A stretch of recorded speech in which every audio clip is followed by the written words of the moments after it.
시청자 여러분 안녕하십니까? 김동수입니다. 전 판사 출신인 황현호 변호사가 SNS를 통해서 보내온 글을 여러분들에게 소개해 드리겠습니다. 글 제목은요, 헌법재판관 임명 불가, 이런 내용입니다. 여러분들이 법률 공부하신다고 생각하시고 한번 들어보시기 바랍니다. 더불어민주당이 헌법재판관을 임명하라고 지금 압력을 넣고 있습니다. 그래서 국민의힘에서는 1명을 추천했고요. 더불어민주당에서는 2명을 추천했는데 그 추천 명단을 보니까 역시 좌파 출신들이더라고요. 자, 이 압력은 소추 결의 후에 징계기관인 헌재 구성을 바꾸는 것으로 위법 소지가 있다. 소추기관은 당의 탄핵 소추를 제기하고 난 뒤 징계위원, 즉 재판관을 변경하는 것으로 소추기관의 권한 한계를 벗어난 것이다. 즉 소추기관 징계기관은 이원적으로 구성되어 있는데 소추기관이 징계기관 구성에 관여하면 이해충돌 방지 조항, 권한 중복 등의 문제가 발생한다. 그렇죠. 소추기관이 징계기관을 구성에 관여한다면 당연히 문제가 생기는 것이지요. 대통령 탄핵 사건에서 권한대행이 재판관을 임명하는 것도 대행의 범위를 벗어난다. 소추를 당한 자가 소추기관을 임명할 수 있는 근거가 없다. 자기 모순이다.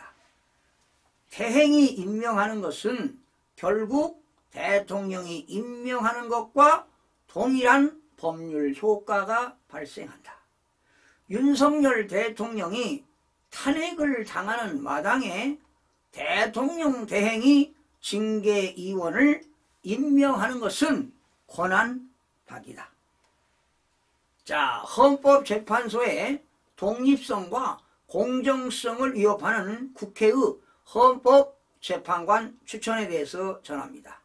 현 상황에서 한덕수 국무총리 권한대행이 국회의 몫인 헌법재판관 3명을 임명하는 것은 결코 용납될 수가 없습니다. 그 이유는 명확합니다. 이는 헌법상 소추와 재판의 엄격한 분리 원칙을 정면으로 위배하며 헌법재판소의 독립성과 공정성을 심각하게 훼손하기 때문입니다. 잘 지적하는 것 같습니다. 현재 국회는 윤석열 대통령에 대한 탄핵 소추안을 본회의에서 통과시켜 소추인의 주의에 있습니다.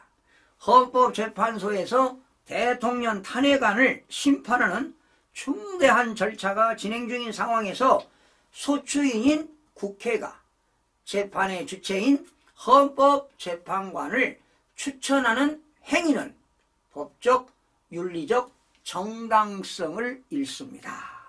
이는 마치 검사가 자신이 기소한 사건의 판사를 스스로 임명하는 것과 같은 일입니다. 대한민국 헌법은 탄핵소추와 재판을 엄격히 분리하도록 규정하고 있습니다. 이는 공정한 재판을 보장하고 법적 판단에 대한 신뢰를 유지하기 위한 필수적인 장치입니다.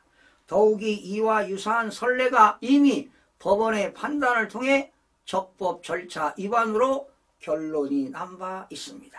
서울고등법원은 2021루 65721 사건에서 법무부 장관이 징계 청구권자로 징계위원회 위원을 충원한 것이 적법 절차를 위반했다고 판시했습니다.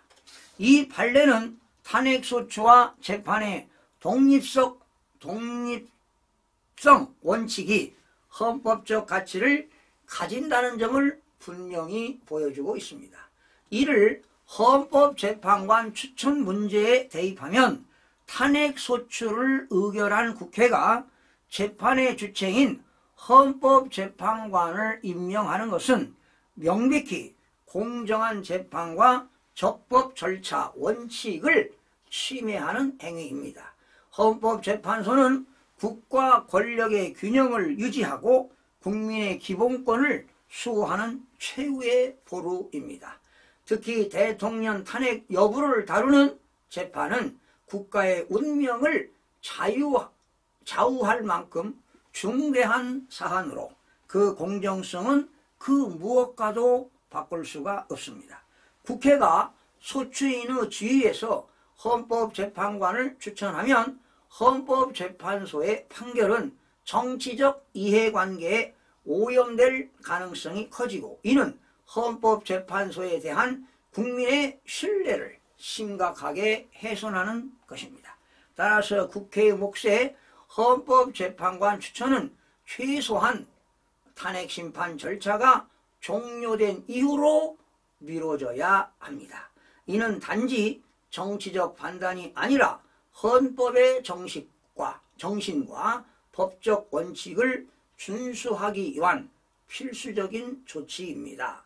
한독수 권한대행은 헌법의 수호자로서 이러한 중대한 문제를 인식하고 국회 목 헌법재판관 임명을 강행해서는 안 됩니다.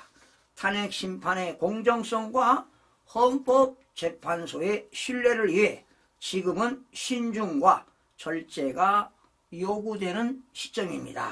이렇게 해서 아주 디테일하게 황선호 전 판사가 이 내용을 헌법재판관 임명 불가다 이런 내용으로 SNS에 글을 주셨는데 저도 이 글을 읽으면서 제 자신이 부족하다 이런 생각을 해봅니다. 과연 저는 이런 글을 쓸 수 있을까? 참 저한테는 가분한 글인 것 같습니다. 여러분들도 좀 어렵지만 그래도 황선호 그 변호사가 헌법재판관 임명 불가다. 그러니까 한독수 권한대행은 국회가 추천해서 3명 청문회를 마치면 임명을 해야 되는데 한독수 국무총리가 임명해서는 안 된다는 그런 내용이 되겠습니다. 요즘 한독수 국무총리 그동안 국정운영도 풍부하시고 경험도 풍부하신데 요즘 잘하고 계십니다. 예. 더불당에서 통과시킨 6개 법안 거부권 행사도 잘하셨고 탄핵을 당한다 하더라도 남은 소임을 다해서 정말 대한민국을 위해서 어떠한 고난과 고통이 온다 하더라도 인내하시면서 대한민국 행정을 잘 이끌어 주시고 윤석열 대통령이 헌법재판소에서 인용이나 기각이 될지는 모르겠지만 제 개인적인 바람은 당연히 기각을 원하고 있습니다. 그래서 윤석열 대통령이 다시 대통령실에 복귀할 때까지 좀 잘 이끌어 주시길 간곡히 부탁드립니다. 한독수 권한대행을 위해서 여러분 파이팅 한번 외쳐주시고 잘해주시길 부탁을 드리겠습니다. 현재까지는 잘 진짜 견뎌내고 정말 열심히 하고 계시는 것 같습니다. 여러분 고맙습니다.